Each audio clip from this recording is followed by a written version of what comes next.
परम मंगलमय अकारण करुणा वरुणालय भगवान श्री रामचंद्र जी के चरणों में साष्टांग प्रणति निवेदित करते हुए आज की इस भगवान की मनोरम कथा रूपी गंगा में स्नान करने के लिए हम सब यहाँ प्रकट हुए हैं, उपस्थित हुए हैं। और भगवान की अहेतुकी कृपा है कि जो हम पर अपनी कृपा बरसा रहे हैं और इतने सुखमय तरीके से, सुखमय रूप से हमें अपनी कथा में अवगाहन करा रहे हैं।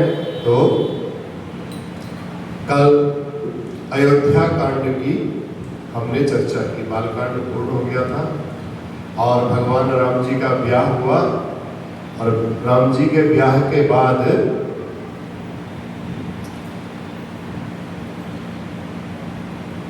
सब बाराती अयोध्या की तरफ प्रस्थान कर दिए। जब ते राम ब्याही घर आए, नित नव मंगल मोद सुनाए। नित नव मंगल मोद बधाए, भुवन चारिदस भूधर वारी, सुकृत मेघ बरसई सुख मारी। तो अयोध्या कांड की कथा करने से पहले पूज्यपाद गोस्वामी जी ने श्री गुरु चरण सरोज रज निजमन मुकुर सुधार, कल थोड़ा समय कम था इसलिए मैं थोड़ा सा कुछ भाव कह नहीं पाया, आज थोड़ा कह देते हैं, देखेंगे कथा जहां तक चलेगी। तो गुरुदेव की चरण रज को अपने मस्तक पर लगा करके अपने मन रूपी दर्पण को निर्मल करने के लिए पहले गुरुदेव की प्रार्थना की। मन रूपी दर्पण को निर्मल करने के लिए देखो गोस्वामी तुलसीदास जी ने बालकांड में कोई प्रयोग नहीं किया। उसमें नहीं लिखा कि मैं अपने मन रूपी दर्पण को निर्मल कर रहा हूं। आगे अयोध्या कांड के बाद किसी अन्य कांड में, किष्किंधा कांड, सुंदर कांड, अरण्य कांड, लंका कांड, किसी में ऐसा कुछ नहीं होता। लेकिन अयोध्या कांड को प्रारंभ करने से पूर्व अपने मन को निर्मल कर रहे हैं, अपने मन को निर्मल करना चाहते हैं गुरुदेव की रज को लगा करके। ऐसा क्यों, क्या विशेषता है? ये मन में एक विचार हमारे आया, क्योंकि अयोध्या कांड में गोस्वामी जी तुलसीदास जी को, देखो गोस्वामी जी अयोध्या कांड में राम जी के, इसमें भक्तों की कथा करेंगे। और भक्त कौन है इसमें? भरत जी। भरत जी कौन है? राम जी के भाई, राम जी के छोटे भ्राता। तो तुलसीदास जी राम जी से अधिक राम जी के भक्त की कथा को गाना है, तो वो भक्त है भरत जी महाराज। तो अब भरत जी कैसे श्रेष्ठ भक्त हैं, थोड़ा सा हम इसके आगे लेकर के आपको चलते हैं, कथा से, प्रसंग से आगे है। चित्रकूट धाम में एक बार दशरथ जी का गमन हो गया, स्वर्ग सिधार गए। सब चित्रकूट धाम में अयोध्या का समाज और मिथिला का समाज दोनों वहां एकत्रित हुए हैं। रात्रि में सीता जी की मां सुनैना जी और राम जी की तीनों माताएं। तो सुनैना जी कौशल्या जी से मिलने के लिए गई हैं और चित्रकूट में वहां चारों माताएं हो गई मिलकर के। तो चारों माताएं बैठी हैं और कौशल्या जी ने सुनैना जी से एक बात कहा, देखो अब मेरे बच्चों के पिताजी तो रह नहीं गए, अब महाराज जनक ही पिता के स्वरूप में है। तो मेरी एक इच्छा है कि महाराज जनक जी से आप हमारा एक निवेदन कर दीजिए, जो जनक जी से कुछ ऐसा कहिए कि राम जी जो है लक्ष्मण को वापस अयोध्या भेज दें और भरत जी को अपने साथ बुला लें। ये आपस में चर्चा हुई। कौशल्या मैया ने सुनैना जी को ये प्रस्ताव रखा कि आप जनक जी के आगे ऐसा कहिए,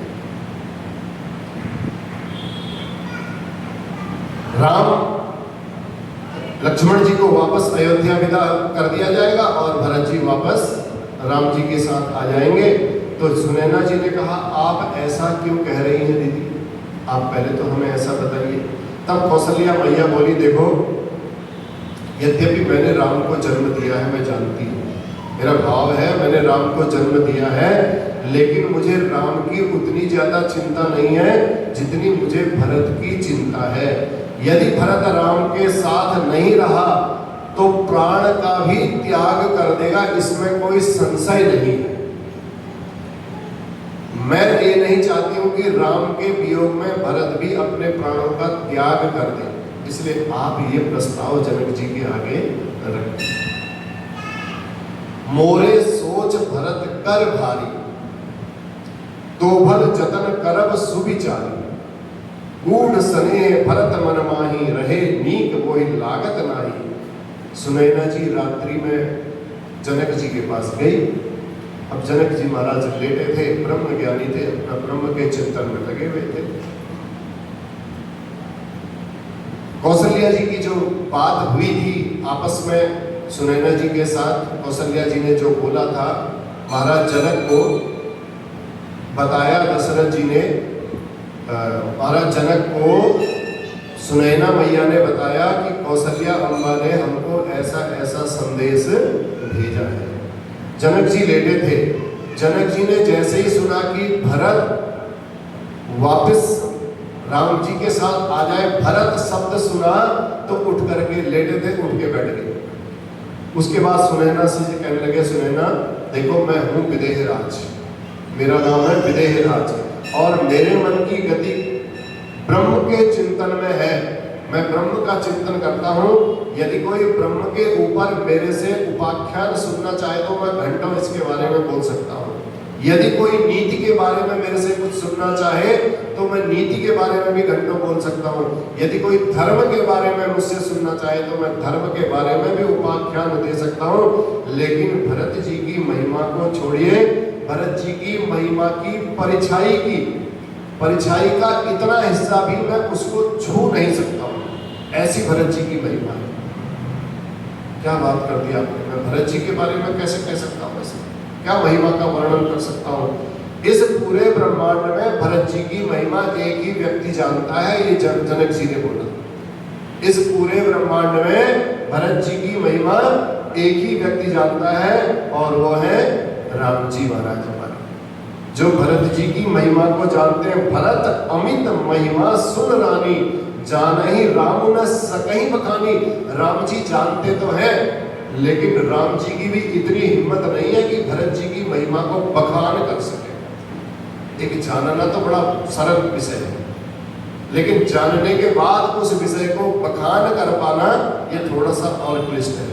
और राम जी की भी इतनी सामर्थ्य नहीं है, जनक जी कहते हैं, कि उस महिमा को राम जी बखान कर सके। गा नहीं सकते राम जी महिमा।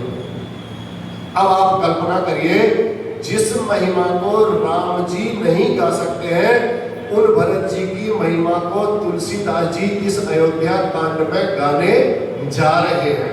इसलिए वो प्रार्थना कर रहे हैं अपने गुरुदेव से कि आपकी चरणों की रज ये जो मुझे प्राप्त हो जाएगी, मेरा ये जो मन है, ये मन मेरा निर्मल हो जाएगा। मैं मन निर्मल होगा तब जाकर के मैं उन भरत जी के बारे में कुछ गाने का प्रयास कर पाऊंगा। ये भरत जी ने तब गोस्वामी तुलसीदास जी ने यहाँ पर पहला दोहा लिखा, श्री गुरु चरण सरोज रज निज मन मुकुर सुधार।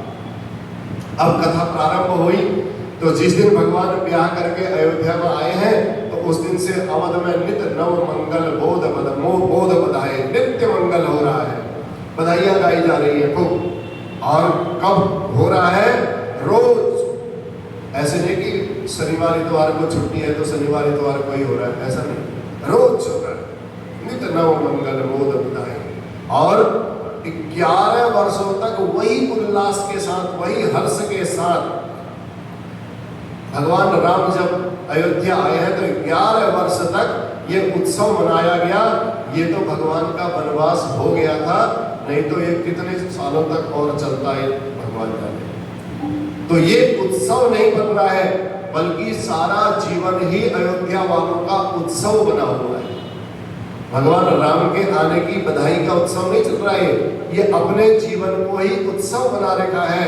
ये उत्सव नहीं है, ये जीवन रूपी उत्सव बना हुआ है।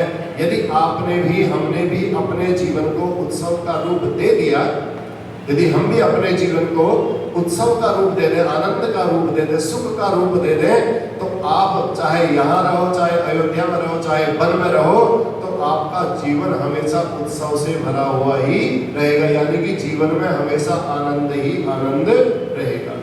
ये उत्सव कहाँ कहाँ हो रहा है? भुवन चारि दस भूधर बारी। 4 10 माने 14, एक यही पृथ्वी लोक में और 14 भुवनों में ये उत्सव मनाया जा रहा है। यानी कि सब बड़े सुखी है, अपने जीवन को सब सुखी मान करके अपने जीवन को ही उत्सव मना रखे हैं। 14 भुवन में हो रहा है। तब तुलसीदास जी कहते हैं अयोध्या वासियों के द्वारा जीवन में किया गया सत्कर्म आज उनके जीवन में बादल बन करके, अयोध्या वासियों के द्वारा किया गया सत्कर्म आज उनके जीवन में बादल बन करके सुख की वर्षा कर रहा है। जो उन्होंने सत्कर्म किया था, किया गया सत्कर्म बादल बन करके जब सुख की वर्षा करता है, तो ये प्रसंग कह रहा है यदि जीवन में हमको सुखी रहना है, सुखी होना है, तो बिना सत्कर्म किए हम सुखी नहीं होने वाले। कितना ही कर लो, सत्कर्म जब आप नहीं करोगे तब आप सुखी नहीं होंगे। रुपये पैसे से नींद, सुख, धन, दौलत, मकान, खूब बढ़िया सा बैठ, उसमें सोना चांदी हीरे मोती जड़ तो सकते हो, लेकिन नींद नहीं खरीद सकते हो, आप सुख नहीं खरीद सकते हो रुपये पैसे से। उसको सुख नहीं कहते हैं, पैसा कमा लेना। जो नींद आएगी वो सुख से आएगी, वो उत्सव से आएगी। तो सत्कर्म कैसे मिलता है, इसके बारे में सुनिए। एक उदाहरण के रूप में आपको समझाएं। जैसे इस दिल्ली का ही कोई व्यक्ति, बड़ा नामित व्यक्ति हो, अब हमारे LIG क्षेत्र का ही कोई व्यक्ति हो, और इस PDF फ्लैट का पूरा कोई व्यक्ति हो, कोई क्रिकेटर हो, कोई राजनीतिज्ञ हो, कोई बहुत बड़ा नामी आदमी हो, बिजनेसमैन हो, तो कोई होगा। अब वो तो अपने कार्य में व्यस्त है, क्रिकेटर है वो खेलने में लगा हुआ है, या कोई बिजनेसमैन है वो अपना बिजनेस करने में लगा हुआ है।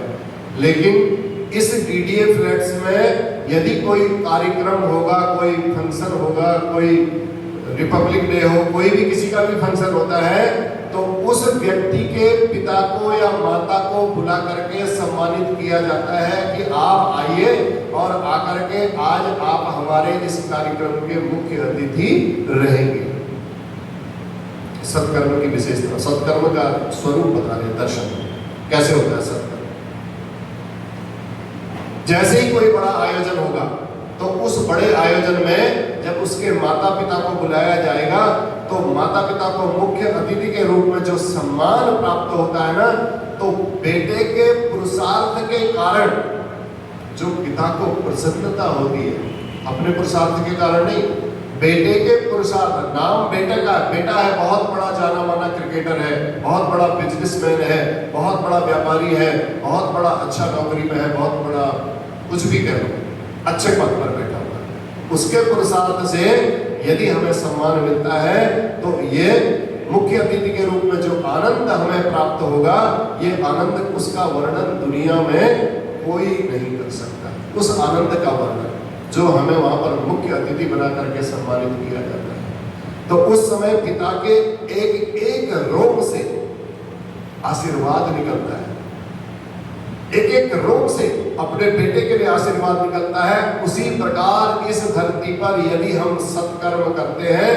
तो देवलोक में हमारे पितरों को भी मुख्य अतिथि के रूप में बुलाया जाता है। देखो तुम्हारा बेटा इस पृथ्वी लोक पर ये सत्कर्म कर रहा है, तुम्हारी बेटी ये सत्कर्म कर रही है, तुम भी आओ, और अतिथि बना करके बुलाते हैं। तो उनका माला पहना करके उनका स्वागत करते हैं और कहते हैं आपके कुल की जो संतान है, अब वो धरती पर सत्कर्म कर रही है। जब जय जयकार होने लगती है, धरती पर सत्कर्म कर रही है, ऐसा जब माता पिता ऊपर से सुनते हैं, जय जयकार होकर के ऊपर से खूब आशीर्वाद देते हैं, तब जाकर के हमारे घर में सुख की, धन धान्य और समृद्धि की वर्षा होती है। और शांति की वर्षा होती है। ये कारण है, इसलिए जितना हो सके परमार्थ करना चाहिए, सत्कर्म करना चाहिए। अब गरीबी में भी सत्कर्म किया जा सकता है। जरूरी नहीं है कि लोग कहें महाराज मेरे पास तो इतना पैसा नहीं है कि मैं कैसे सत्कर्म करूं। देखो भगवान ने सबको अलग अलग प्रकार से बनाया। जिसको पैसा दिया वो पैसे से सत्कर्म करे, जिसके पास पैसा नहीं है वो कैसे सत्कर्म करे। उसके लिए भी मन में भाव हो अगर सत्कर्म करने का। जैसे हमारे बच्चे का जन्मदिन आया, हमने एक बड़ा सा पेड़ लगा दिया। वो पेड़ को देखते देखते संरक्षण करते करते 4, 5, 6 साल बाद आप इस संसार में रहोगे, अपनी आंखों से देखोगे वो पेड़ इस ऑक्सीजन भी देगा सबको और छाया भी देगा सबको, और जो यहाँ का एनवायरनमेंट है, पर्यावरण है, वातावरण है, उस वातावरण को भी शुद्ध करेगा। तो ये भी एक सत्कर्म ही है। इस प्रकार से भी सत्कर्म किया जा सकता है। ठीक, मंदिर में जाकर के किसी रूप में सेवा की जा सकती है, ये भी सत्कर्म है। भाव है अपना कि मुझे सत्कर्म करना है। आपको भगवान ने कैसी सामर्थ्य दी है, ये आपके ऊपर। आप जो सत्कर्म करोगे, ये सत्कर्म के रूप में आपके पितरों को भी ऊपर मुख्य अतिथि के रूप में बुलाया जाएगा, और वो फिर पितर आपके उनका रोम रोम हर्षित होगा कि मेरे कुल में कोई ऐसी संतान पैदा होगी। नहीं तो अपने हाथ से करके जाओगे। अब जाने के बाद अगर संतान योग्य हुई तो बढ़िया करके 13वीं तक का कार्यक्रम भी कर देगी, बरसी भी कर देगी। नहीं तो आजकल तो समय ऐसा आ गया है बारी जी, 3 दिन भी रुकने को तैयार नहीं है। सनातनी को आर्य समाजी बना दे रहे हैं फटाफट। माँ बाप पूरी जिंदगी भर सनातनी रहे, बच्चे कहते हैं आर्य समाजी बन जाओ 3 दिन रुकने को। इसलिए अपने हाथ से यदि हम सत्कर्म करके जाएंगे तो परमार्थ करिए, सत्कर्म करिए, किसी भी रूप में करिए आप। अच्छा, अब वहां के जितने लोग थे उन सबके मन में भी ये बात थी, और राजा दशरथ के मन में भी ये बात थी कि अब मुझे राम जी को युवराज का पद दे देना चाहिए। एक बात याद रखिए, जीवन में मुक्त अपने आप होना पड़ेगा आपको। मुक्त कोई कर नहीं सकता, स्वयं को मुक्त होना पड़ेगा। कोई मुक्त कराता नहीं है किसी को। ये प्रसंग आपको कह रहा है, आप अछत युवराज पद राम ही देत नरेश। युवराज का पद देने के लिए दशरथ के मन में भी ये भाव आ रहा है कि अब मुझे राम जी को युवराज का पद दे देना चाहिए। तो ये प्रसंग कहता है कि आपके आने वाली पीढ़ी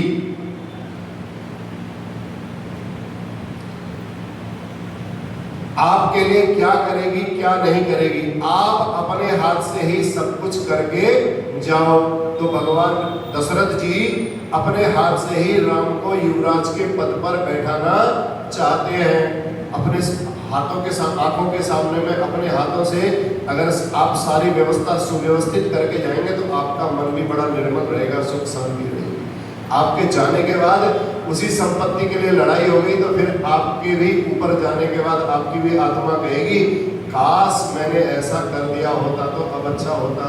फिर उसका कोई बेनिफिट नहीं है। तो अपना भार सौंप करके अब दशरथ जी भी सोच रहे हैं कि मैं मुक्त हो जाइए, मुक्त हो जाऊं। तो महाराज को लगा कि सिर का मुकुट टेढ़ा हो रहा है मेरा, तो दर्पण के आगे खड़े हो गए। कल मैंने बताया था आपको, दर्पण के आगे मुकुट को सीधा करने के लिए लगे, और मुकुट सीधा करते करते दशरथ जी की जो दृष्टि थी वो कान के समीप में जो सफेद बाल हो रहे थे उन सफेद बालों पर दशरथ जी की दृष्टि पड़ गई। श्रवण समीप भये सित केसा, मानो ये केस कह रहे हैं कि हमने अपना रंग तो बदल दिया है, अब आप भी अपना रंग बदलो। ये केस हमको ये कहना चाह रहे हैं। तो इसलिए महाराज ने जैसे ही दर्पण देखा और राम को युवराज बनाने के लिए नृप युवराज राम कहूं देव, तुरंत गुरु वशिष्ठ के पास गए। कल हमने आपको ये बात बताई थी। और गुरु वशिष्ठ जी के पास जाकर के कहा महाराज तुरंत मुहूर्त निकालिए। और गुरु वशिष्ठ जी ने कहा देखो दशरथ जी, मुहूर्त तो कुछ नहीं है। जिस दिन राम जी युवराज के पद पर बैठेंगे वही दिन सबसे बड़ा मुहूर्त बन जाएगा।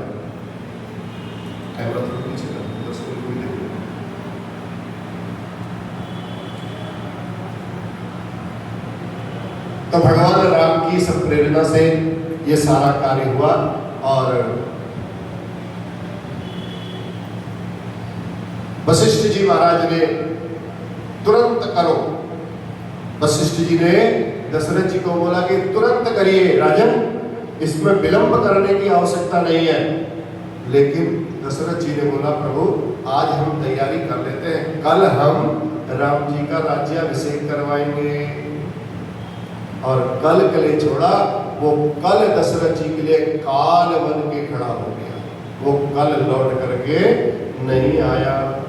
तो इस प्रकार फिर सब देवताओं को पता चल गया कि अगर भगवान अयोध्या के राजा बन गए तो भगवान जिस कार्य के लिए इस धराधाम पर आए हैं, जो रावण ने देवताओं को प्रताड़ित कर रखा है, देवता लोगों को रोज हाजिरी लगानी पड़ती है, वो सब कार्य फिर पूरे होने वाले नहीं हैं। इसलिए देवताओं ने सबकी मति फेरना प्रारंभ कर दिया। सरस्वती जी के पास गए, सरस्वती जी से प्रार्थना की। सरस्वती जी ने देवताओं को डांटा है, लेकिन फिर भी देवताओं ने समझाया, देखो कोई किसी के सुख और दुख का भागी नहीं होता है, सब अपने अपने कर्म से सुख पाते हैं, अपने अपने कर्म से ही दुख पाते हैं। आप ऐसा कुछ मत समझिए। फिर समझ गई सरस्वती जी और अयोध्या के अंदर प्रवेश की। तो उसको कोई ऐसा कोई स्त्री नहीं दिखाई दी, कोई पुरुष नहीं दिखाई दिया जिसके मति बिगाड़ सके, जिसकी बुद्धि बिगाड़ सके। तो सरस्वती जी को एक स्त्री दिखी, मंथरा, जो कैकेयी जी की दासी थी। तो मंथरा को जैसे ही देखा और सरस्वती जी तुरंत मंथरा की मति में प्रवेश कर गई और सरस्वती जी ने मंथरा की बुद्धि को फेर लिया। जब सरस्वती जी ने मंथरा की बुद्धि को फेरा तो सरस्वती जी अयोध्या में आई और मंथरा की बुद्धि में प्रवेश की। नाम मंथरा मंदमती चेरी कैकेयी केरी, अजस पिटारी ताई करी गई गिरा मति फेर। सरस्वती जी की ने जैसे उसके अंदर प्रवेश किया, उसकी मति फिर गई। पूछे सी लोगन कहा पूछा हो, मंथरा पूछती है लोगों को, भाई किस बात की खुशी मना रहे हो आप? सब लोग बड़े खुश हो, किस बात की? कहा पूछा हो, किस बात की खुशी है आप लोगों को? राम तिलक सुनी भर उर दाह हो गया उसके हृदय में। राम जी का राज तिलक होगा ऐसा सुनते ही उसके मन में ईर्ष्या हो गई, चलने लगा उसका हृदय।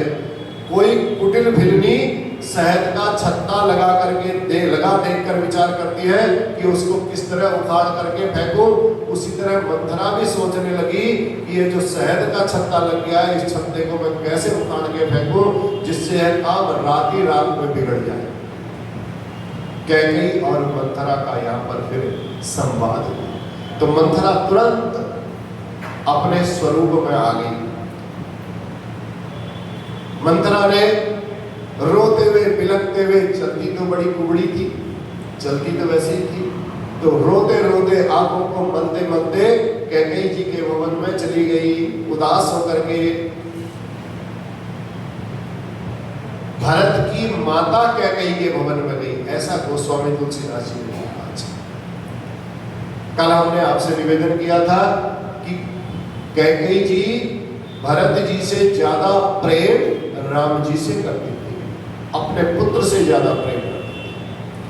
आज कैकेयी जैसे ही पहुंची तो मंथरा जैसे ही पहुंची, कैकेयी ने कहा, मंथरा तू काहे उदास है, तू दुखी किस बात के लिए है? मंथरा कोई उत्तर देती नहीं, लंबी लंबी सांसें, गुस्से में जैसे सांसें लंबी लंबी बढ़ते हैं। क्या बोले? कैकेयी समझ गई कि कोई नारी चरित्र करके आंसू बहा रही है, हृदय में इसके दुख किस बात का है? ये तो दासी है, इसको किस बात का दुख है? ये इसका कोई न कोई नारी का चरित्र है। यह स्त्री पुरुष में किसी में भी हो सकता है, जरूरी नहीं है कि नारी चरित्र माने नारी का ही चरित्र हो, पुरुष में भी ये चरित्र हो सकता है, ढोंग दिखाने का।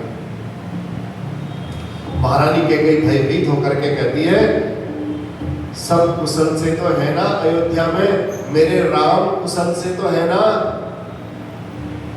सभय रानी कह सिक्किना, कुशल राम महिपाल, राजा तो कुशल से है ना। पहले राम के लिए बोला राम तो कुशल से है ना, फिर उसके बाद बोला राजा तो कुशल से है ना। लखनु भरत रिपु दमन सुनी, भाकुबरी पुरुषालो। महारानी कैकेयी ने जैसे ही महारानी कैकेयी के मुंह से पहली कुशलता जब राम के मुख की निकली, तो ऐसा सुन करके मंथरा के हृदय में बड़ी पीड़ा हुई, एकदम जल गया हृदय उसका। मंथरा ने जवाब दिया, कहा अरे माई, माई बोलती थी कैकेयी, कहा अरे माई, आज राम को छोड़ करके इस अयोध्या में कुशल से है ही कौन?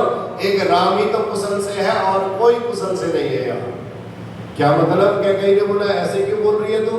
मंथरा कहती है, कल राम को युवराज का पद दिया जा रहा है, कौशल्या का गर्व देखते नहीं बन रहा है। पूत विदेश न सोच तुम्हारे, जानती हूँ बस नाहु हमारे। नींद बहुत प्रिय से चतुराई, लखऊ न भूप कपट चतुराई। माई, तुम्हारा बेटा विदेश में गया हुआ है, मामा के यहाँ गया हुआ है, नहर में गया हुआ है। तुम्हें कुछ भी सोच नहीं है, बिल्कुल अकल नहीं है। सोचती हो कि महाराज तुम्हारे बस में है, जो तुम चाहोगे वो महाराज से करवा लोगी। बस तुम तो यहाँ बैठे रहती हो, मैं तुम्हारी सेवा करते रहती हूँ, पलंग में पड़े पड़े तुम्हारी समझ में कुछ नहीं आता है, बस पड़े रहती हो पलंग में। ऐसी बोलने लगी मंथरा। कैकेयी जी को बड़ा क्रोध आया। कैकेयी जी ने कहा ऐसे क्यों बोल रही, आज तक तो ये कभी ऐसे बोली नहीं। ये भी बड़ी विशेषता, सरस्वती जी का प्रभाव देखो। कैकेयी ने बोला, अगर तुम्हारा तूने कभी ऐसे बोला तेरी जीभ कटवा दूंगी मैं। आज बोल दिया, आगे से तुझे ऐसे बोलने की आवश्यकता नहीं है।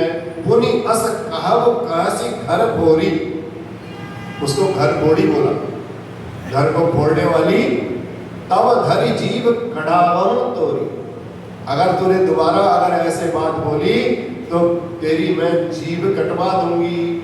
फिर कैकेयी बोलती है, कहती है मंथरा, तू तो बहुत मीठा मीठा बोलती थी, आज तुझे मैं इतनी सारी बातें तो मैं सब तुझे बोल रही हूँ, लेकिन मैं तुझे शिक्षा देने के लिए नहीं बोल रही हूँ। बाकी मैं तो जानती हूँ कि तुझे तो मेरे बारे में मैं जानती हूँ, तू मेरा हित चाहती है, स्वप्न में भी तू मेरे ऊपर क्रोध नहीं कर सकती है। कैकेयी जी मंथरा को कहती है, तू इतनी मेरी प्रिय दासी है, मायके से ही मिली थी ये दासी कैकेयी जी को।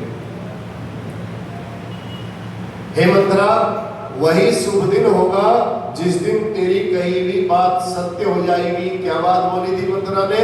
राम को युवराज का पद दे रहे हैं और राम के समान कोई यहाँ सुखी है ही नहीं। कैकेयी जी कहते हैं, जब तेरी वाणी उस दिन जिस दिन सत्य हो गई ना, उस दिन से बड़ा दिन कोई दिन ही नहीं होगा। अब तो सही बता मेरे को, बात क्या है? सही सही बात बता, भरत की सौगंध है, बता क्या बोलना चाहती है? मंथरा ने उत्तर दिया, एक बार आस सब पूजी, अब कहूँ कहब जीभ करी दूजी। ओरे जो कपारु अभागा, भले कहत दुख रौरे लागा। एक ही बार में सारी आशा पूर्ण हो गई। अब दोबारा कुछ कहने के लिए दूसरी जीवा कहाँ से लाऊं? मैंने एक बार में सारी बातें बोल दी। मंथरा की चतुराई देखो, कहना चाहती है कि माई, मैं कहूंगी भले ही कोई बात, तो तुमको ऐसा लगेगी, वो बात लगेगी बुरी, तो तुम कहोगी मैं तेरी जीभ कटवा दूंगी। तो मेरा जो ये माथा है, फोर जोग कपार अवागा, फोरे जोग कपार, कपार माने कपाल, तू मेरा एक कपाल फोड़ दे, न रहेगा बांस न बजेगी बांसुरी। जब मंथरा ही मर जाएगी तो फिर किस बात की बात कहेगी तेरे आगे? इसलिए अवश्य मेरा कपाल ये फोड़ने योग्य है। जो अच्छी बात कहने पर भी आपको दुख हो रहा है, मैं तो अच्छी बात कहना चाह रही हूँ लेकिन आपको फिर भी दुख हो रहा है। मंथरा कहती है, माई, बना बना करके झूठ बात करने वाले लोग आपको बहुत पसंद है। जो आपके आगे आते हैं ना, झूठ झूठ बोल जाते हैं, खूब मस्करी कर जाते हैं, मीठा मीठा बोल जाते हैं, आपको ऐसे लोग बड़े पसंद हैं। आज के बाद मैं भी ऐसा ही करूंगी, तेरी ठकुर सुहाती कर लूंगी, तेरे सामने मैं तेरा जैसा कर लूंगी, तेरे पीठ पीछे फिर कुछ और करूंगी। लेकिन मेरी आत्मा ये मेरे को गवाह नहीं देती, मेरे से ये नहीं हो पाएगा भाई। इससे तो मैं दिन रात मौन रहूंगी, बोलूंगी नहीं कुछ, बस आज के बाद मैं कुछ भी नहीं बोलने वाली। हम कहा भी अब ठकुर सुहाती, नाही तो मौन रहब दिन राती। यदि मेरे से तेरी ठकुर सुहाती हो गई तो ठीक, मैं जानती हूँ मेरे से तेरी ठकुर सुहाती नहीं होगी, तेरे सामने मैं तेरी जैसी नहीं कह पाऊंगी, क्योंकि मैं तेरा हित चाहती हूँ, तो जो मैं बोलूंगी वो तेरे हित के लिए बोलूंगी। अगर मैं ठकुर सुहाती नहीं कर पाई तो मैं चुप रहूंगी, मौन रहूंगी। मंथरा कहती है, माई तुमने जो कहा, राम जी तुमको प्रिय है, तुम राम जी को प्रिय हो, ये बात बिल्कुल सही है, किंतु वह तो पहले की बात थी। तब राम जी बहुत छोटे थे, अब राम जी बहुत बड़े हो गए हैं। 11 साल तो उनके विवाह करने के हो गए हैं, तो इसलिए वक्त बदलता है, मित्र भी शत्रु हो जाते हैं। मंथरा कहती है, अब राम बड़े हो गए, राम कोई छोटे नहीं है। रहा प्रथम अब ते दिन बीते, और समौ फिरे रिपु होई प्रीते। समय फिरते क्या भरोसा किसी का। तो भानु कमल कुल पोष निहारा, बिनु जल जारी करई सोई छारी। तो सूर्य कुल का पोषण करने वाला, बिना जल के वही सूर्य उसको जला करके भस्म कर देता है। कौशल्या जो है माई तेरी जड़ को उखाड़ना चाहती है। फिर शुरू हो गई मंथरा, और इस उपाय रूपी उसने ऐसा घेरा बना लिया है, अपने को ऐसा सुरक्षित कर लिया है कि वो 15 दिनों से राम जी के राज्याभिषेक का उत्सव चल रहा है। लेकिन तेरे को खबर थी, 15 दिन तक तेरे को पता चला, ये सब कौशल्या की चाल है। वो तेरे को ऐसे फंसा देगी, ऐसे फंसा देगी, और तेरे को पता ही नहीं चलेगा। तो भयव पाक दिन सजत समझ, पाक माने पक्ष, एक पक्ष हो गया है, 15 दिन हो गए, तुम पाई सुधी मोही सज आजू। आज इस दासी के मुंह से तुम ये बात सुन रही हो, बताओ, तुम महारानी हो, तुमको तो सबसे पहले ये बात पता होनी चाहिए। झूठ बोल दिया यहाँ पर मंथरा ने, सरासर झूठ बोल दिया। एक ही दिन बात, अभी तो एक दिन की बात ही चल रही थी, उसी दिन की बात थी, लेकिन मंथरा यहाँ पर झूठ बोल गई उसकी बुद्धि खराब करने के लिए। माई मैं लकीर खींच करके कह देती हूँ कि हे भामिनी, तुम तो दूध की मक्खी हो गई हो। अब इस राज्य में याद रखना, जिस दिन राम को राजा का पद मिल गया, राज्याभिषेक हो गया, कौशल्या तुमको जैसे दूध में से मक्खी को निकाल के फेंक देते हैं, ऐसे ही तुम्हें इस राज्य से निकाल करके फेंक देगी। कहीं रहने के लिए अलग तुमको कमरा दे देगी, नहीं तो पता चला तुझे अयोध्या से ही निकाल के फेंक देगी। कैसे फेंकेगी? कद्रु विनीत ही दीन दुखु, तुम्ही कौशिला देव, भरत बंदी गृह से ही लखन राम के नेव। कद्रु ने जैसे विनीता को दुख दिया था, उसी प्रकार तुम्हें कौशल्या भी दुख देगी।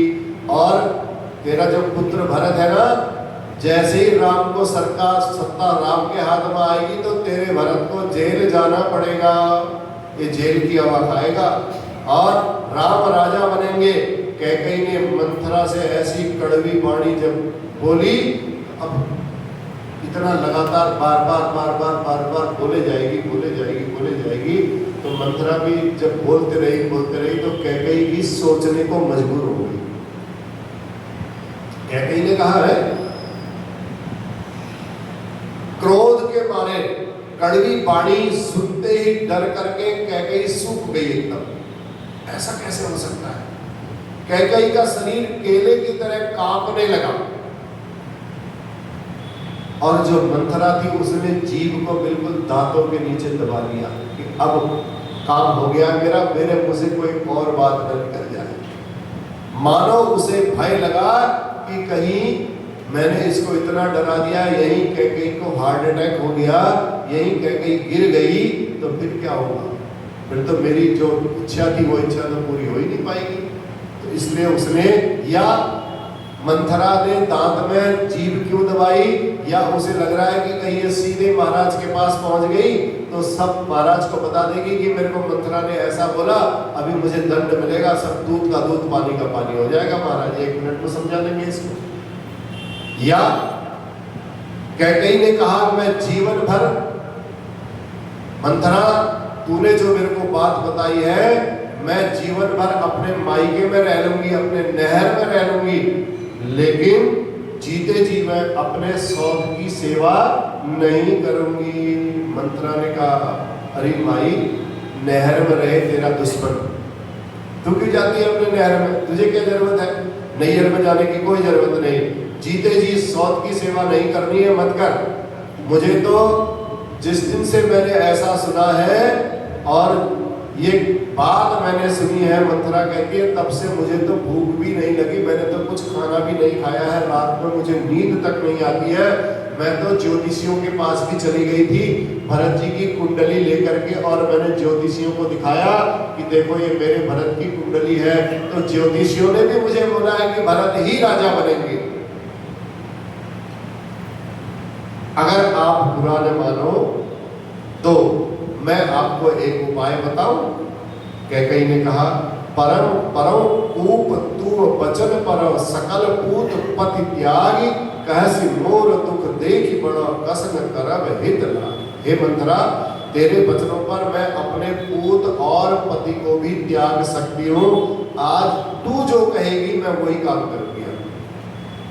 मंथरा ने कहा महारानी, आपने ही हमें बताया था कि महाराज दशरथ ने मुझे 2 वचन दिए हैं। अभी वो 2 वचनों को मैंने वरदान मांगने के लिए बोला था, तो मैं अभी 2 वचन वरदान मांगने के शेष हैं। तो अगर तुम कहते हो तो धरोहर के रूप में रखे हुए हैं, तो आज वही 2 वचन तुम अपने मांग लो। दुई वरदान भूप सन थाती, मांगहूं आज जुड़ावहूं छाती। दुई वरदान भूप सन थाती, मांगहूं आज जुड़ावहूं छाती। सुतई राज राम ही बनवासु, लेहु लेहु सब सवकी हुलासु। पहला वरदान तो तू जाकर के सीधे ये मांग लेना कि राम की जगह भरत का राज्याभिषेक होना चाहिए। राज्य तिलक होगा तो भरत का राज्य तिलक होगा। पहला वरदान ये मांगना, बड़े ध्यान से सुनिए। और दूसरे वरदान के रूप में तो राम जी का वनवास मांग लेना। ध्यान रखना, जब महाराज राम की सौगंध खाएंगे ना, तभी तू ये वरदान मांगना, अन्यथा तेरे को टाल देंगे वो। राम कितने प्रिय हैं मंथरा भी जानती थी।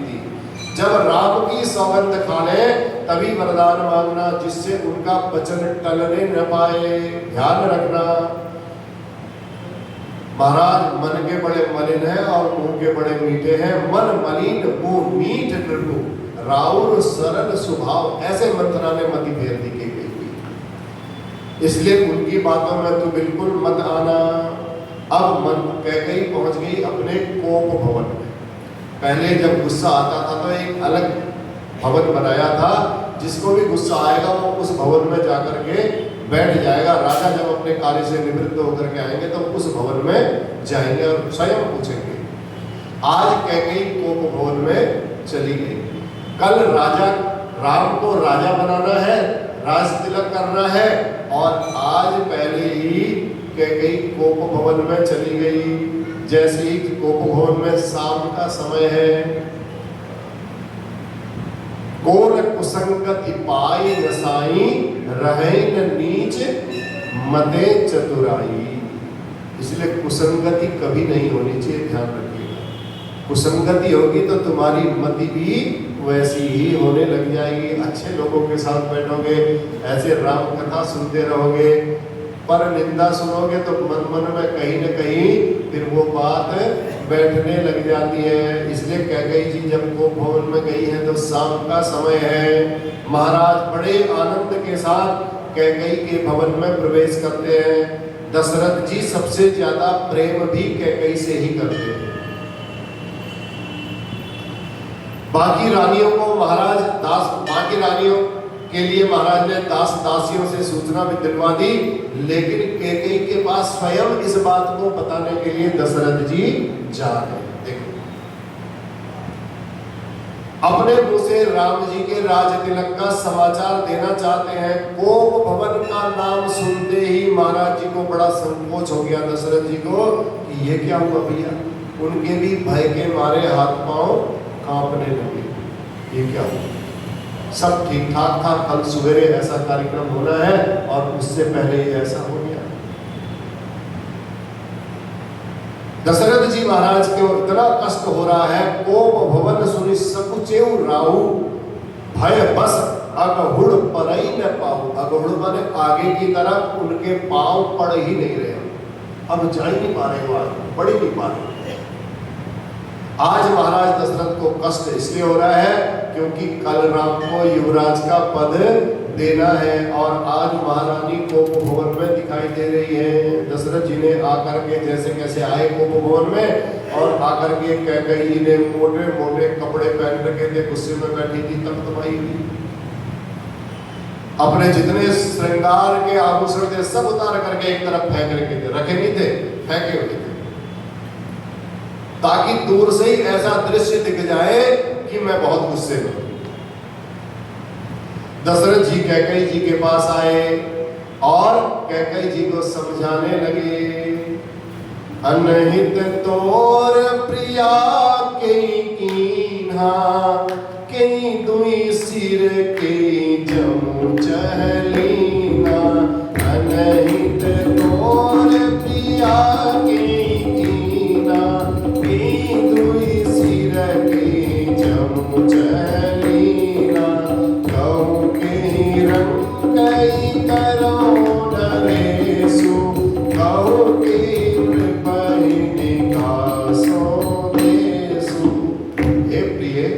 तेरा किसने अनहित किया? किसकी हिम्मत पड़ गई कि तेरा अनहित करने के लिए कौन यमपुर जाना चाहता है? बता। मेरे स्वभाव को तू जानती है, मेरा मन सदा तेरे मुख रूपी चंद्रमा का चकोर बना रहता है। हे भामिनी, हे प्रिय, यदि तुझे कुछ कपट हो गया हो, यदि कुछ कपट करके मैं कह रहा हूं, तो मुझे राम की सौगंध है, मैं झूठ नहीं बोल रहा हूं तेरे से। मैं तुझे बहुत प्यार करता हूँ, बहुत प्रेम करता हूँ।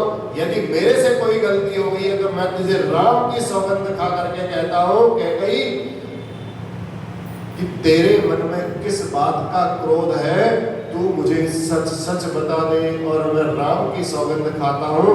तो ये जो आभूषणों को फेंका है ना, इन आभूषणों को तू पहन ले, धारण कर ले। भामिनी भयम मोर मन भावा, घर घर नगर आनंद बदावा। दशरथ जी कह रहे हैं कि हे भामिनी, मैंने आज तेरे ही मन का काम किया है। देखो कैकेयी इतना प्रेम करती थी भरत जी, दशरथ जी भी जानते थे इस बात। तुम हमेशा पूछती थी ना मेरे से कि भरत को कब आप युवराज, राम जी को आप कब युवराज का पद देंगे? कैकेयी बार बार पूछती थी दशरथ को। जब भी उनके साथ बैठती थी तब पूछती थी, मेरे राम को आप युवराज का पद कब देंगे? राजा कब बना रहे हैं, कब बना रहे हैं? इसलिए देवी तुम इन आभूषणों को पहन लो, क्योंकि कल ही राम को मैं राजा बनाने वाला हूँ, राम को राजा बनाऊंगा। कैकेयी ने जब महाराज के वचन सुने, अंदर से तो वो जली हुई थी, उसका हृदय फटने लगा, मानो कोई शरीर में फोड़ा हो, उस फोड़े में हो रहा हो दर्द और कोई उसको छू ले तो वैसा दर्द होने लगा उसको, बस फड़फड़ाने लगी। तो कैकेयी जी को भारी पीड़ा, उसने उस पीड़ा को हंस करके दिखाया नहीं दशरथ जी को, हंस करके छुपा लिया उसने। और कैकेयी जी कहने लगी, मांगू मांगू पे कहूं पिया, कबहु न देहु न लेहु, देन कहु वरदान दुई तेयु पावत संदेहु। आप मेरे से बार बार बोलते थे देवी मांग लो, देवी कुछ मांग लो, मांगो मांगो मैं कहूं पिया। हे प्रिय, हे दशरथ जी, हे राजन, आप मेरे से कहते थे हे प्रिय तुम कुछ मांग लो, कुछ मांग लो। आप बार बार मांगने के लिए कहते थे और कभी कुछ देते नहीं थे। कभी किसी जमाने में आपने मेरे को 2 वरदान देने के लिए कहा था। अब तो मुझे ये लगता है कि उन वरदान को भी आप दोगे या नहीं दोगे, मुझे इसमें भी संदेह है। ऐसा सुनते ही महाराज दशरथ को हंसी आ गई, हंसने लगे। दशरथ ने कहा इतनी छोटी सी बात, 2 वरदान के लिए तूने इतना बड़ा मुंह बुलाया, इतना बड़ा क्रोध कर रखा है, ये तो बहुत छोटी सी बात है। तुम जानती हो मेरे स्वभाव को, मैं भूल जाता हूँ, मेरा भूलने का स्वभाव है। बस तुम इतनी छोटी सी बात के लिए परेशान हो गई। 2 वरदान मैंने मांगने के लिए दोबारा कभी नहीं पूछा तो तुम परेशान हो गई। आप 2 के बजाय 4 मांग लो देवी, कोई दिक्कत नहीं है। बस आज तुम जो कहोगी मैं वही करूंगा, क्योंकि रघुकुल रीति सदा चली आई, प्राण जाए पर बचन न जाई। रघुकुल रीति सदा चली आई, प्राण जाऊं पर बचन न जाई। कैकेयी जी ने कहा सुनो प्राण प्रिय भावत जी का, देहु एक भर भरतहि टीका। सुनहु प्राण प्रिय भावत जी का, देहु एक भर भरतहि टीका। मांगऊ दूसर पर कर जोरी, पुरवऊ नाथ मनोरथ मोरी। आप क्या मांगा दूसरा वरदान? तापस वेश विशेष उदासी, 14 वर्ष राम वनवासी। तापस वेश विशेष उदासी, 14 वर्ष राम वनवासी। सुनो प्राण प्रिय भावत जी का, देव एक बर भरतहि टीका। सबसे पहले तो मेरे भरत का राज्य तिलक कर दो आप। हे प्राण प्रिय, हे राजन, आप मुझे यह वरदान दीजिए, राज्याभिषेक राम का नहीं, अब राज्याभिषेक भरत का होगा। ऐसा सुनकर के दशरथ जी महाराज के मन में प्रसन्नता में कोई कमी नहीं आई। दशरथ जी ने कहा कोई बात नहीं, क्या राम क्या भरत, तेरी अगर ऐसी इच्छा है, मैंने 2 वरदान देने के लिए बोला है, तो भरत बिल्कुल दशरथ जी के मन में इतनी भी अप्रसन्नता नहीं हुई, दुखी नहीं हुई। कैकेयी जी दूसरा वरदान मांगने लगी। तापस वेश विशेष उदासी। हे राजन, हे प्रभु, दूसरा वरदान जो मैं मांगना चाहती हूं, राम तपस्वी के वेश में, तापस वेश विशेष उदासी, तपस्वी के वेश में तापस वेश विशेष उदासी का, उदासीन रह करके, उदासीन रहने का भाव हो गया कि जंगल में जाएंगे और किसी के घर में नहीं रहेंगे। घर में जाकर के उदासीन व्रत लेना पड़ेगा जंगल में जाकर के। तो पहला वरदान आप दीजिए मेरे भरत को, राज तिलक करिए। दूसरा, विशेष उदासीन होकर के राम 14 वर्ष के लिए वन को जाए। कहने के ये वचन सुनते ही दशरथ जी महाराज एकदम व्याकुल हो गए। ऐसा लगने लगा जैसे किसी पक्षी के ऊपर बाज ने झपट्टा मार दिया हो। दशरथ जी के माथे पर हाथ रख करके सोचने लगे। दशरथ जी कहते हैं उसी समय कैकेयी जी, अब दशरथ जी ने सोचा क्या बोल गया इसने, मैं इसको क्या उत्तर दूं। उसी समय कैकेयी बोल पड़ी।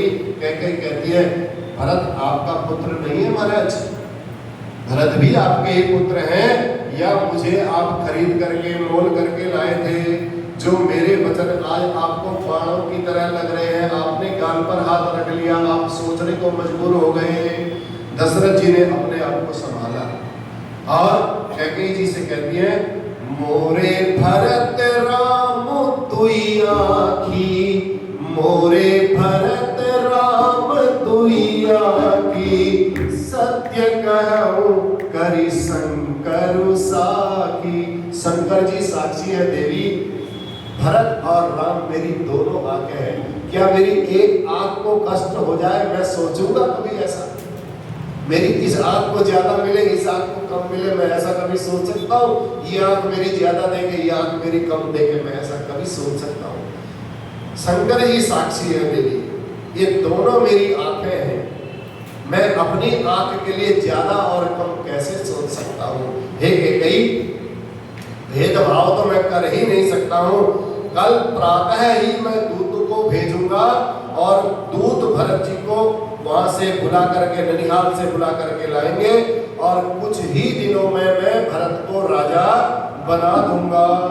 राम भी भरत से बहुत प्रेम करते हैं देवी, इस आता है, इसलिए सुनने के बाद जब भरत ये बात सुनेंगे तो उनको बड़ी प्रसन्नता होगी।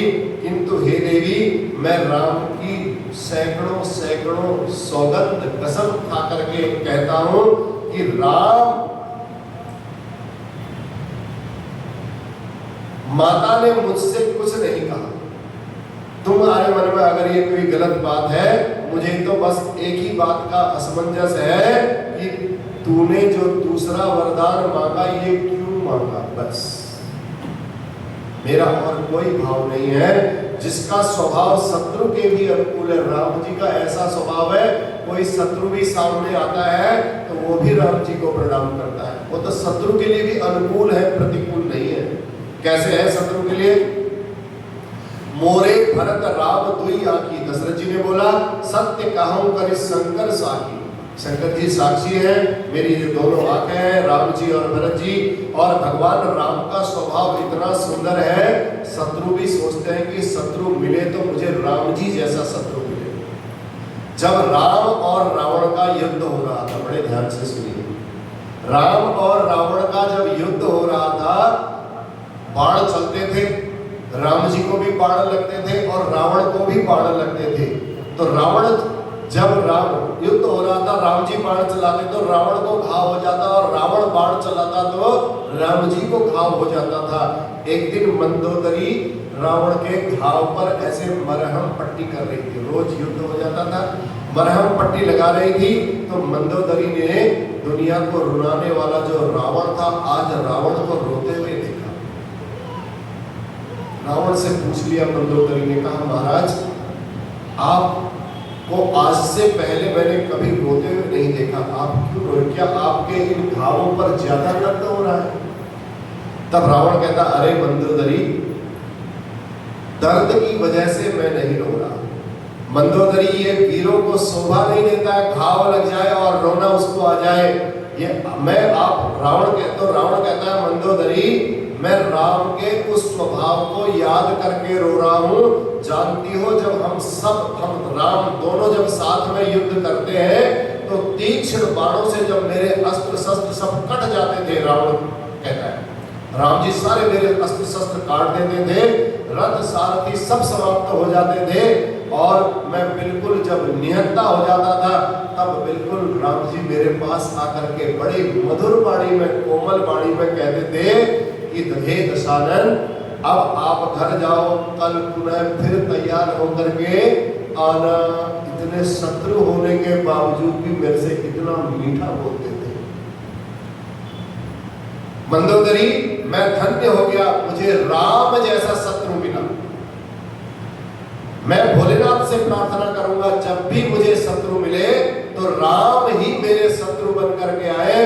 यही बात आज महाराज दशरथ कैकेयी को कह रहे हैं कि राम तो इतने कोमल है कि शत्रु भी उनको अपना मित्र बनाना चाहते हैं। जिसका स्वभाव अपने शत्रु के अनुकूल हो, तो वह अपने माँ के प्रतिकूल भला कैसे हो सकता है?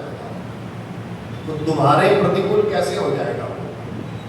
तुम उसको ऐसा कैसे समझ रही हो?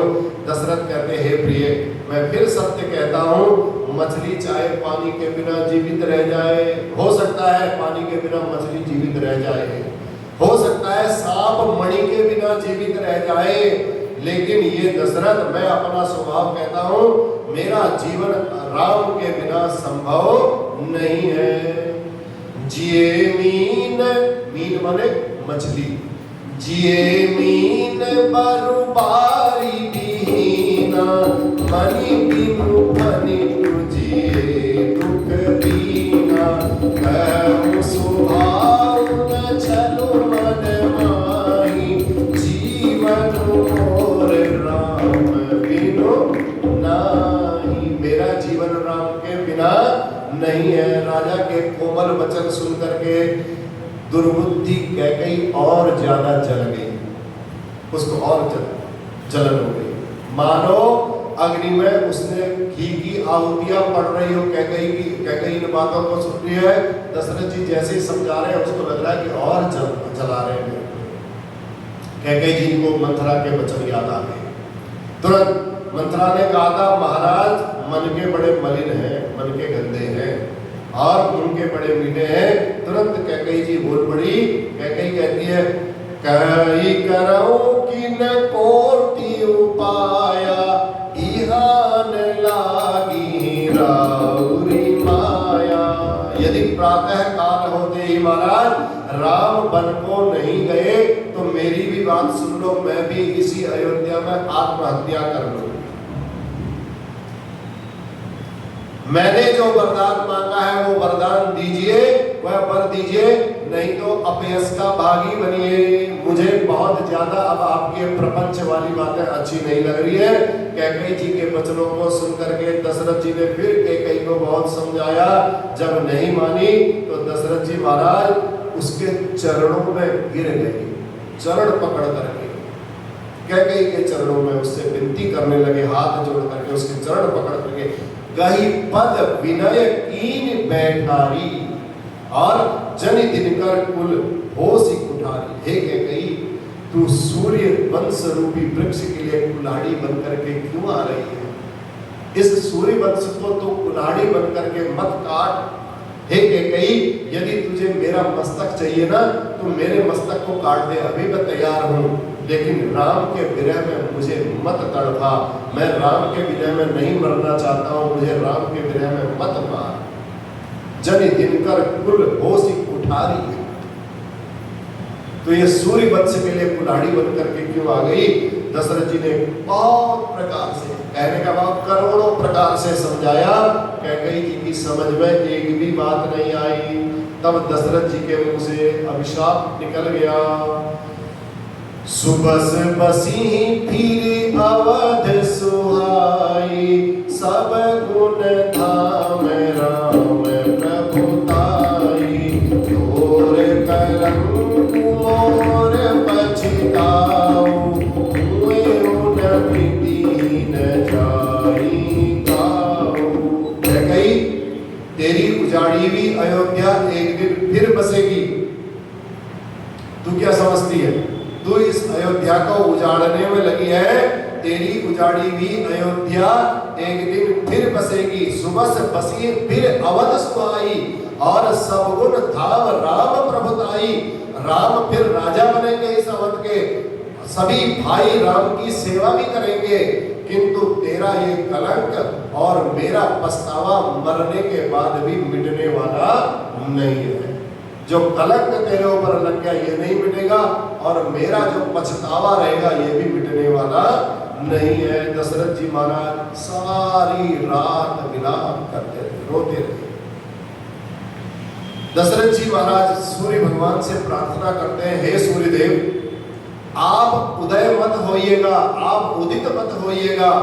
यदि आप उदित हो गए तो अयोध्या को बड़ा कष्ट होगा। मैं अपनी अयोध्या को ऐसे कष्ट में नहीं देखना चाहता हूँ।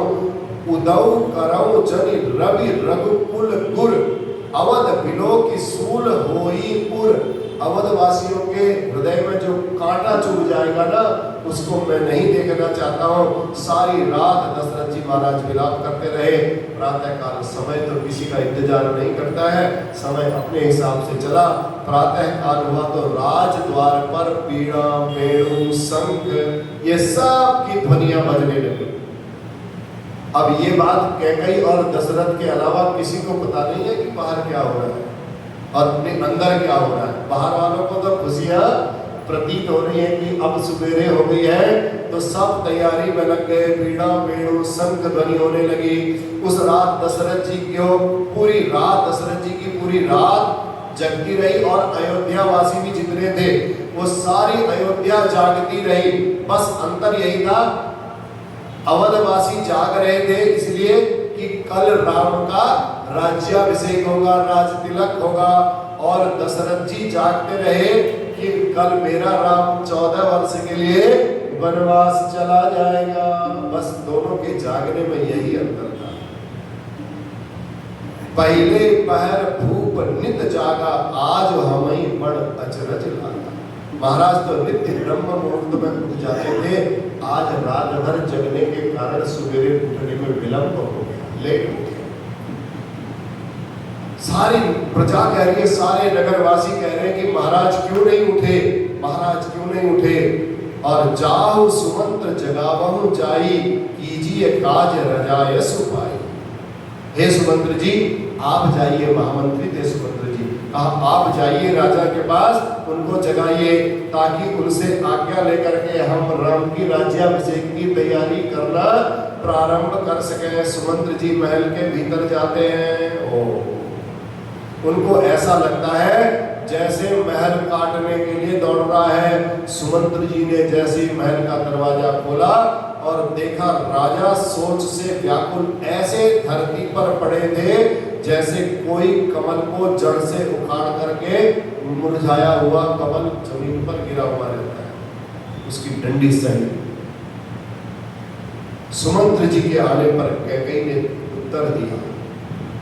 उनकी स्थिति देखी जैसे ही दशरथ जी की, कैकेयी ने सुमंत्र जी को कहा, परी न राजहि नींद निसी, हेतु जानु जगदीशु, राम राम रटि भोर किया, कहई न मरम महीश।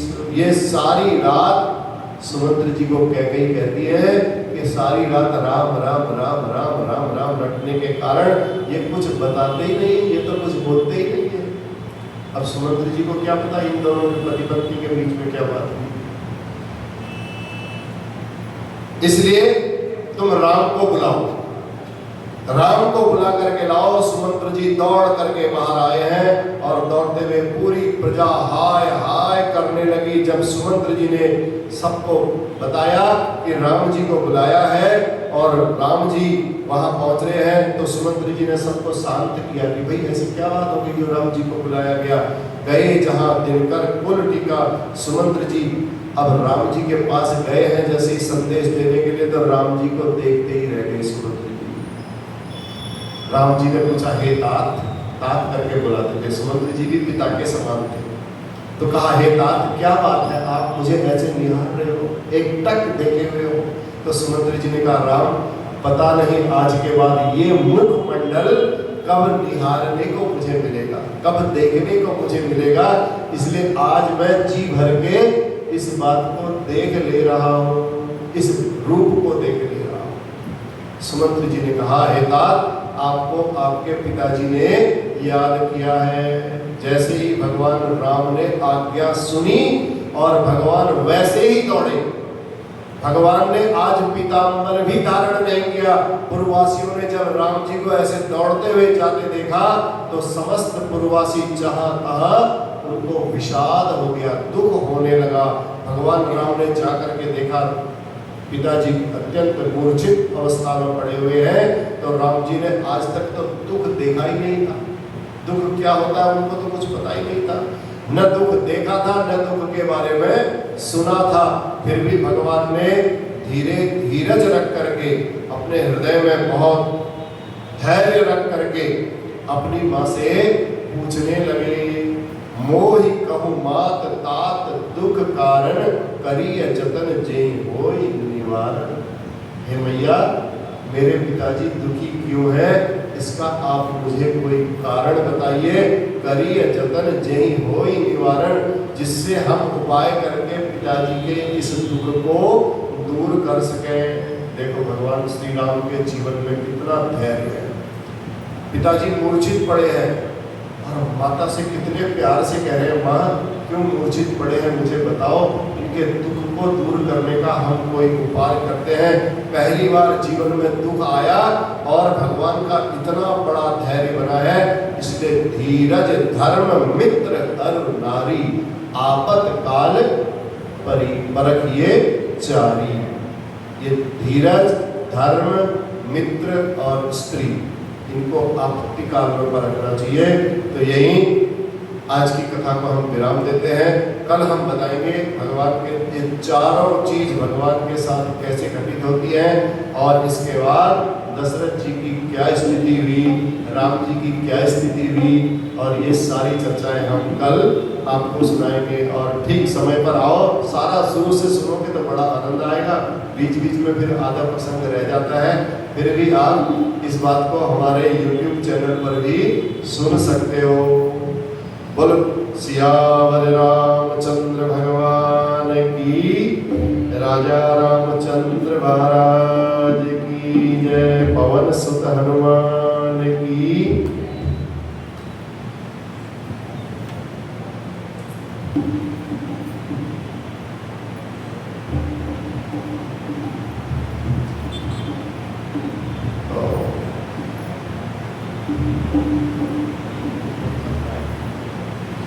राजा राम राम राम सीता राम राम राम, राजा राम राम राम सीता राम राम राम, राजा राम राम राम सीता राम राम राम, सीता राम राम राम, राजा राम राम राम।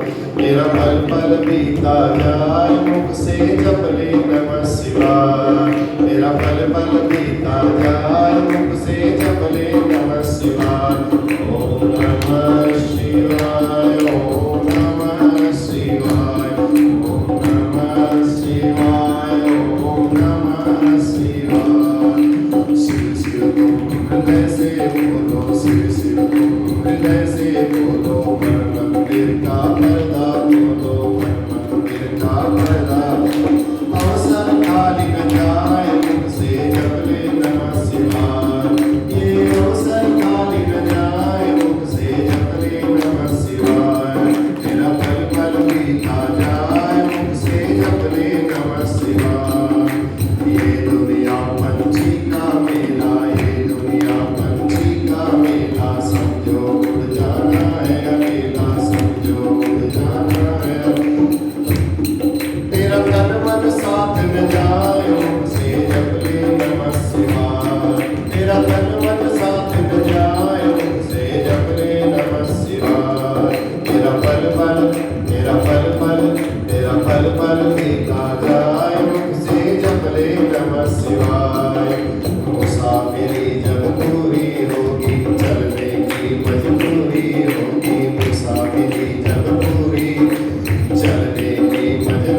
लक्ष्मी नारायण भगवान की। धर्म की जय हो, अधर्म का नाश हो, प्राणियों में सद्भावना हो, विश्व का कल्याण हो। गौ माता की जय हो, गंगा मैया की जय हो, भारत माता की जय हो। नमः पार्वती पतये हर हर